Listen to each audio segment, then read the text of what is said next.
Despite the amazing season from Bam Adebayo, not only on the defensive end, but as well on the offensive end, he is still catching disrespect from the rest of the NBA. We'll break down the amazing season he had and how in the hell he did not make an all NBA team. We'll do that all in this episode of Heat Digest, and we're going to do it right now. So first things first, we're going to break down the season Bam Adebayo had because he deserves the praise. I know he deserved the praise before he didn't be named to an all-NBA team, which we'll break down just in a minute in the later half of this video, but he deserves the credit. He was by far the most available player for the Miami Heat, and we know after watching Pat Riley's postseason press conference or even just watching any of the Miami Heat basketball throughout periods of this season, we know one thing and one thing only.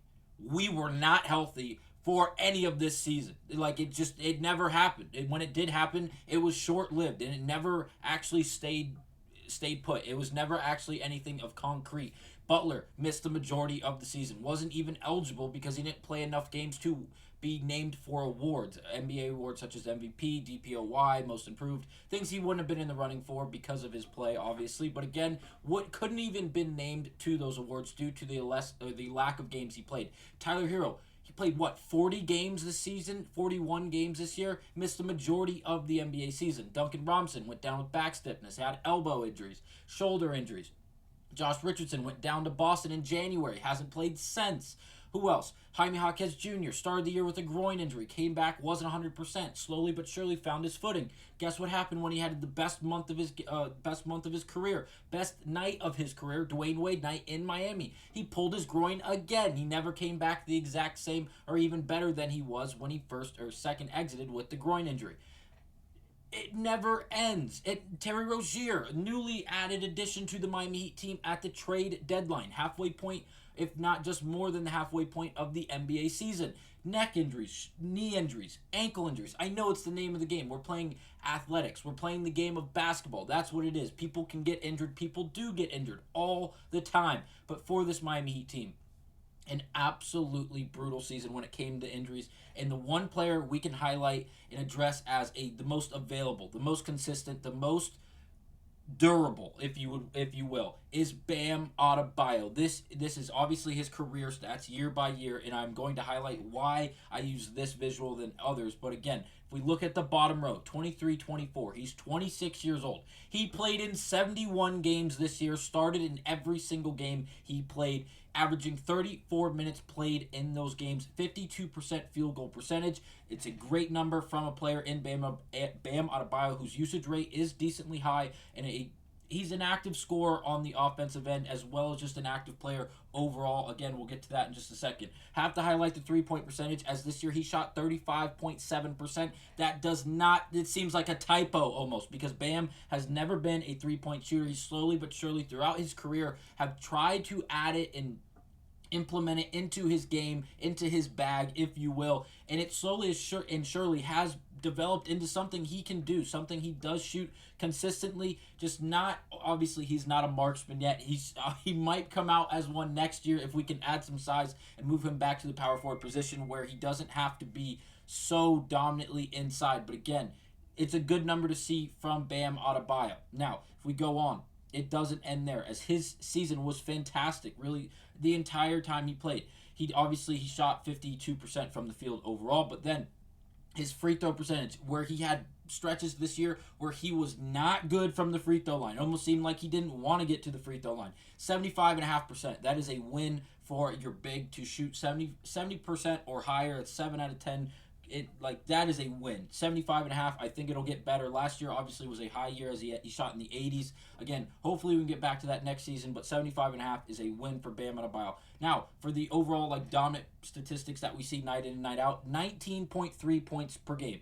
0.9 blocks. He's just under that 1 block per game mark. 1.1 steals, always a great defender. 3.9 assists, we'll call it 4, and 10.5 rebounds per game. He was fantastic. And again, the best ability is availability. And Bam Adebayo, despite being the cornerstone, the front runner of this Miami Heat team, due to the fact that he was there night in and night out, was able to produce the numbers he did once again in another hell of a year. Now, we know about the accolades that he was given, and he was able to check off of his really to-do list, if you will, in his career. He was named to an all-defensive team, the first team, which was the first time in his career.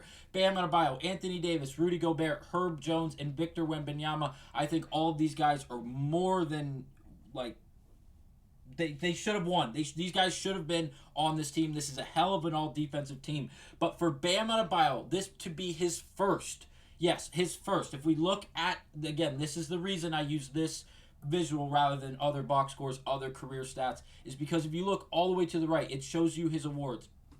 Defensive 2 is defensive second team. You see that in 2019-2020, he was named to the second defensive team, all defensive team. The year after, once again, second team all defense. The year after, second team all defense. And the year after, once again, second team all defense. In all of those years, he was either 5th or 4th in Defensive Player of the Year voting. And this year, finally, he was named to the defensive first team. He well-deserved, as well as being a finalist, as we all know, for the Defensive Player of the Year, as well as obviously the champ of it, the 4-time winner, Rudy Gobert, who did win it this year, obviously, and the rookie, the phenom, the alien, Victor Wembanyama. As we know, this kid is lab created, to say the least. Wembanyama is going to be a problem for years to come. But again, Bam Adebayo finally being named to an NBA first team defensively. But again, it doesn't end there.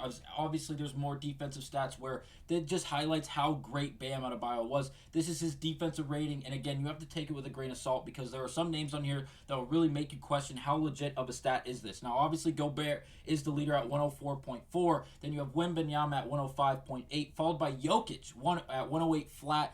Jusuf Nurkic from the Suns, 108.2. Chet Holmgren, the rookie, the second-year player, if you will, because he dealt with an injury, 108.4. And then finally, Bam Adebayo, 1 point or a tenth behind at 108.5. A great defensive rating. He's in the top 5 for a reason, or excuse me, top 6 for a reason. He's a hell of a defender. And it's not just because he defends the rim. Obviously, he can defend at the mid-range jump shot. He can step out to the three-point line, to the wings, to the corners, and he can do a hell of a job. We've seen him not pick up 72 feet because that's not where we like to see him. But in the middle of those full-court zones and full-court traps, if you will, he is a great piece because he's so lengthy, has an ability to move laterally so effectively, as well just being an athlete and being a great defender. He has been great all year long, and we are lucky to have him in Miami. Now, this is from Simon Smith. I love this tweet. It's a great stat from StatHead, who he does tweet at. 5+ all defensive team selections at the age 26 and under. Again, per StatHead, a great statistical source.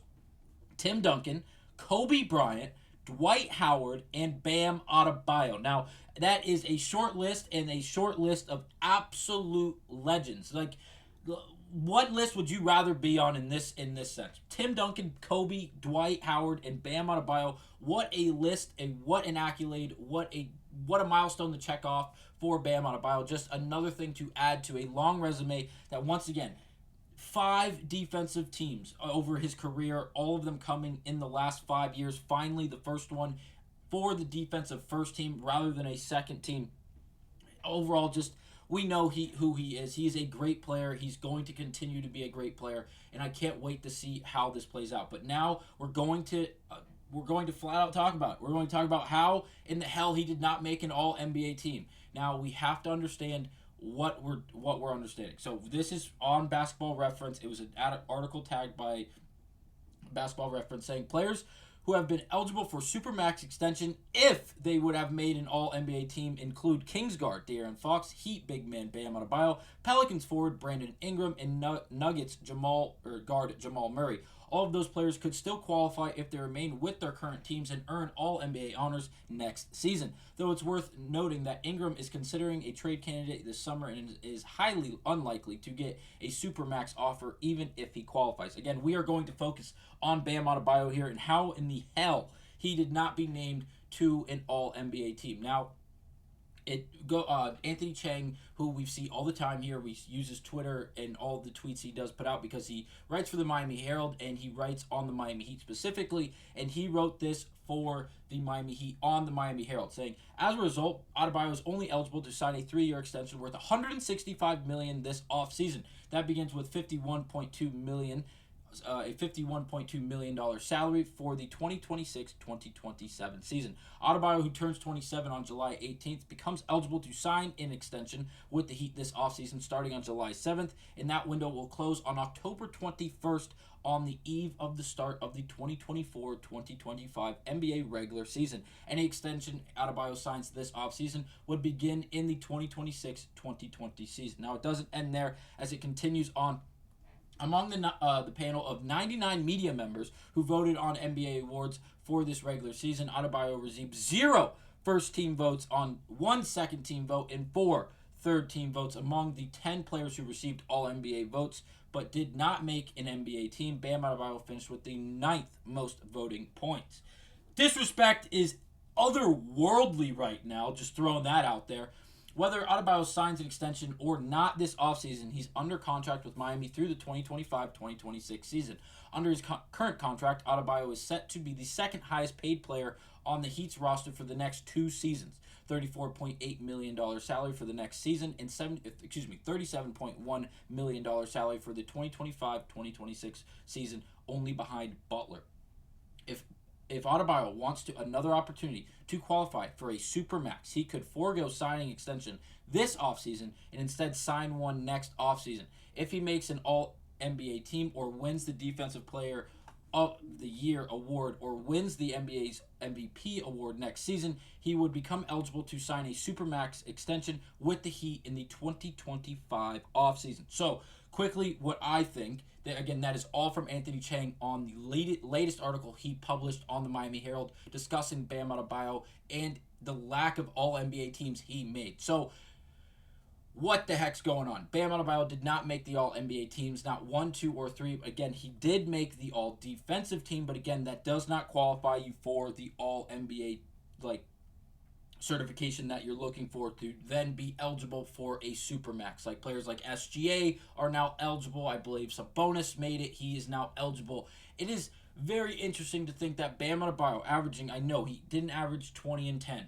19 and 10 with 4 assists and a full steal and basically a block a game seems pretty damn close to being all NBA. I don't know. And again, I should have the list of the NBA All-NBA teams in front of me. I will at least tag it down in the description so you can compare, see who's on the team, see who's not on the team. But again, Bam Adebayo is more than deserving of an All-NBA team. Again, when you look at the amount of games he played for a team in the Miami Heat with all the situations that he had to go endure with this Miami Heat team throughout this season, he played a hell of a season. Like, you cannot make up how good of a player he was, not only defending, but again, his ability to score offensively and facilitate the basketball, do everything overall. I know the Sabonis question is going to be the biggest comparison. Sabonis against Adebayo, who should have made that All-NBA team? Obviously, Sabonis did, and Sabonis had so many running triple-doubles. He played an overall complete game.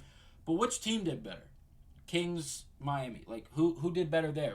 I know the Kings didn't make the playoffs, didn't even make the play-in. Didn't win in the play-in, at least. Miami made it they were the 8th seed in the East, but again, they were propelled by Bam Adebayo. Obviously, Butler played those 40 minutes with the sprained MCL, but Bam Adebayo was the driving force for this Miami Heat team basically all season long, only missing 9 games when everyone else around him, as him playing Batman, all the Robins he had were not there. Obviously, Sabonis was playing along Keegan Murray, De'Aaron Fox. They had a good team. They were remotely healthy for the majority of the season. Obviously, everyone deals with injuries, but again, Sabonis, yes, a hell of a player, but I'm giving the nod to Bam Adebayo. Call it a bias, call it a favoritism, as you will, but again, that's just how I feel about it. Let me know it in the comments. Again, I will tag or link the All-NBA teams down below so you can compare and see who's on it and who Bam could replace. But again, that'll be it for this episode of Heat Digest. Thank you guys for watching, and remember to subscribe to the channel.